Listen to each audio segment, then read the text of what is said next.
ஹல்லேலூயா. கர்த்தருடைய பரிசுத்த நாமத்திற்கு மகிமை உண்டாவதாக.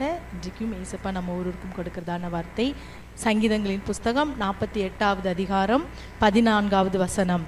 இந்த தேவன் என்றென்றைக்கும் உள்ள சதா காலங்களிலும் நம்முடைய தேவன், மரண பரியந்தம் நம்மை நடத்துவார். ஆமென். இந்த தேவன் நம்முடைய கர்த்தராகிய இயேசு கிறிஸ்து என்றென்றைக்கும் உள்ள சதா காலங்களிலும் அவர் நம்முடைய தேவனாய், உங்களுடைய தேவனாய், நம்மோடு கூட நம்மை நடத்தும்படி நம்மோடு இருக்கிற தேவனாய் இருக்கிறார். அவர் என்னுடைய தேவன் என்று சொல்லி நம்ம இயேசுப்பாவை பார்த்து சொல்லணும். சங்கீதக்காரனாகி தாவீது பாருங்க, அநேக இடத்தில் தேவன் என்னுடைய தேவன் என்னுடைய தேவன் என்று சொல்லி அவர் வைராக்கியம் பாராட்டி சொல்கிறார்.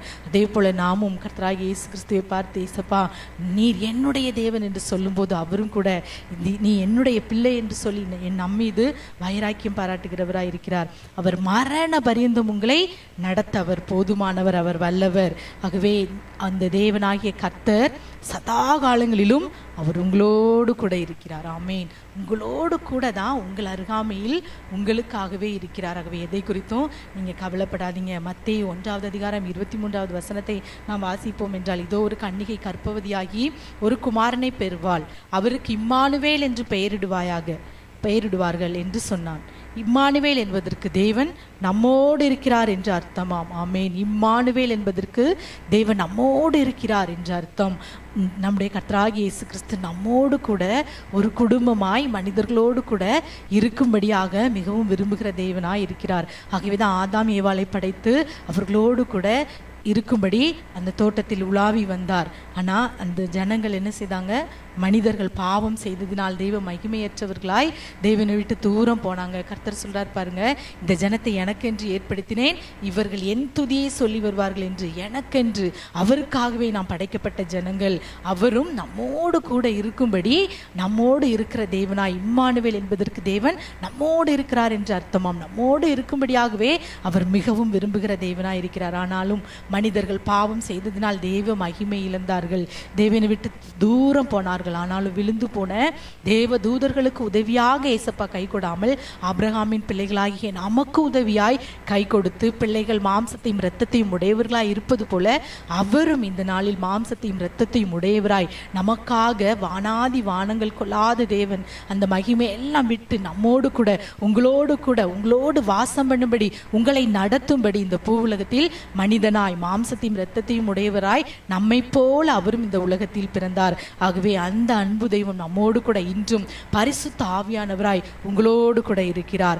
ஆகவே நீ தனியா இருக்க, எனக்கு இன்னும் யார் இல்லை அப்படின்னு சொல்லி நீங்க புலம்பாதீங்க. இப்படி புலம்ப வைப்பது பிசாசு தான். இன்னைக்கு அநேகருடைய வாயில் கிறிஸ்தவர்கள் தான் இயேசுவை ஏற்றுக்கொண்டவங்க தான், ஆனால் நான் தனியா இருக்கேன் அப்படி சொல்லும்போது நாம் கர்த்தரை நாமத்தை தூசிக்கிறவர்களாய் காணப்படுகிறோம். கர்த்தர் நம்மோடு கூட உண்டு, அவர் உங்களோடு கூட உண்டு.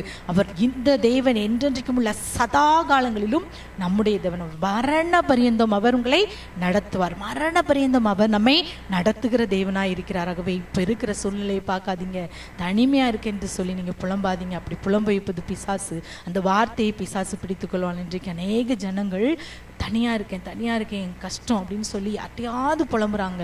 போனை போட்டு மணிக்கணக்கா யார்ட்டையாவது பேசிடலாமான்னு பேசுறாங்க. அப்படி பேசுறதுனால எந்த பிரயோஜனமும் இல்லை. ஏசப்பா சொல்றாங்க, உன் அந்தரங்கத்தில் இருக்கிற உன் பிதாவை நோக்கி கதவை பூட்டி நீ ஜெபிக்கும் போது அவர் வெளியரங்கமாய் உனக்கு பலனளிப்பார் என்று.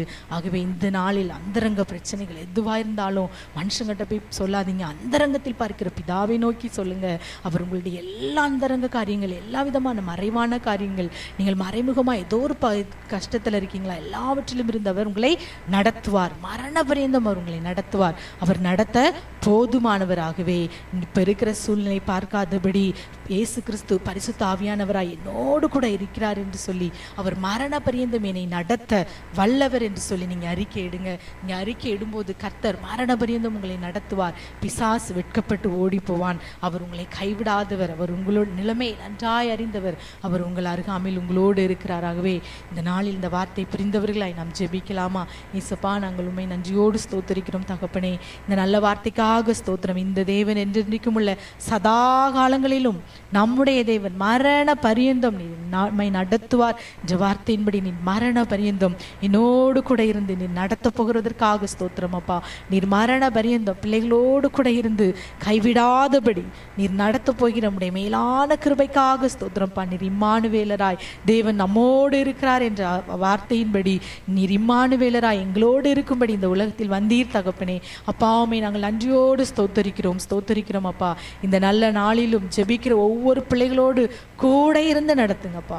இசுவே இந்த உலகத்தின் முற்றுமுடிய பிள்ளைகளை கைவிடாதபடி கூட இருந்து நீர் நடத்துங்க. பாவங்களுக்கு சாபங்களுக்கு விலைக்கு பாதுகாத்து கொள்ளுங்க. எல்லா காரியத்திலும் வெற்றியும் ஜெயத்தையும் கட்டளையிடுங்கப்பா. இசுவே ஸ்தோத்தரிக்கிறோம். என்னை நடத்த யாருமே இல்லை என்று ஜெபிக்கிற ஒவ்வொரு பிள்ளைகளுடைய வாழ்க்கையில் நீர் கையை பிடித்து நடத்தி எல்லா ஆசீர்வாதத்தையும் இந்த நாளில் கட்டளையிடுங்க. சகல துதி கன மகிமை உமக்கே செலுத்துகிறோம். இயேசுவின் நாமத்தில் ஜெபிக்கிறோம் நல்ல பிதாவே, ஆமேன்.